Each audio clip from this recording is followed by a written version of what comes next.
ஓம் சாய்ராம், ஜெய் சாய்ராம். என் அன்பின் சாய் குடும்ப உறவுகளே, நீ செல்லும் வழிகளில் உள்ள நல்லது கெட்டது எல்லாம் உனக்கு முன்பே நான் உணர்த்துகிறேன், பலமுறை உணர்த்துகிறேன்.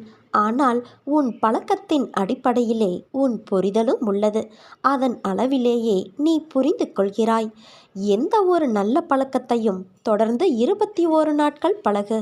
அதன் பிறகு அது உன் வாழ்வின் கடைசி வரை விடாமல் கூடவே வரும். அப்பாவின் குணாதிசயங்கள் பிள்ளைக்கும் இருக்க வேண்டுமல்லவா? நீ என் பிள்ளை அல்லவா? என்னிடம் உள்ள நல்ல குணங்கள் உன்னிடமும் இருக்க வேண்டும். இல்லாவிட்டாலும் கொஞ்சம் கொஞ்சமாக நீ பழக்கப்படுத்திக்கொள்.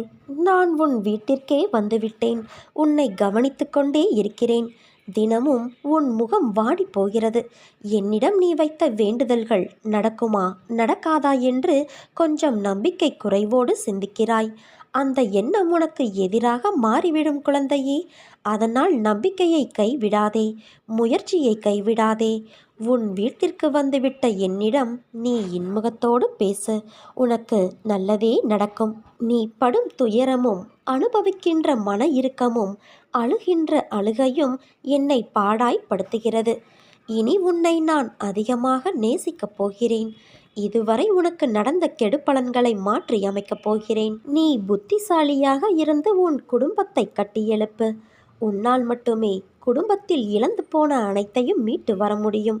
வீட்டிற்குள் உட்கார்ந்து வீணாக காலத்தை முடக்காமல் உன் குடும்பத்தை எப்படியெல்லாம் மீட்கலாம் என திட்டமிடு.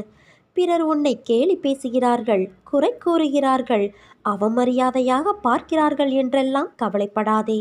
அவர்கள் எல்லாம் உன் வளர்ச்சி பிடிக்காமல் மீண்டு வந்து விடுவாய் என்ற பயத்தில் புலம்புகிறார்கள். அவர்களுக்கு எல்லாம் ஒரு புன்சிரிப்பை தவிர வேறு எதையும் காட்டாதே. இழப்பிலிருந்து படிப்பை கற்றுக்கொள். எழுந்து கால் ஊன்றி நில். உன்னால் முடியும். உன்னால் மட்டுமே முடியும். நிச்சயமாக நீ சறுக்கலிலிருந்து மீண்டு சாதிக்கப் போகிறாய். உன்னை இழந்தவர்களும் கைவிட்டவர்களும் கடன் கொடுத்து சுரண்டியவர்களும் கதவை சாத்தி கொண்டு போனவர்களும் உன்னை பார்த்து பிரமிக்கப் போகிறார்கள். அதுவரை நான் சிறிதும் அயராது உனக்காக உழைக்கப் போகிறேன். நான் உன்னை விட்டு விலகவும் மாட்டேன், கைவிடவும் மாட்டேன். என் அன்பு குழந்தையே, ஒன்றை மட்டும் நீ நன்றாக புரிந்து கொள். காரணமில்லாமல் நான் வழிகளை தரமாட்டேன்.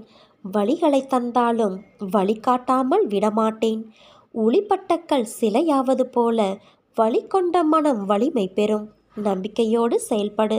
உனக்கு நல்லது நடக்கும். இப்போது உனக்கு இருக்கும் அனைத்து கஷ்டமும் நிரந்தரமில்லாதவை. அதனால் கவலை வேண்டாம். விரைவில் உன் நிலை மாறும். உன் சாயப்பாவான நான் மாற்றுவேன் என் குழந்தையே.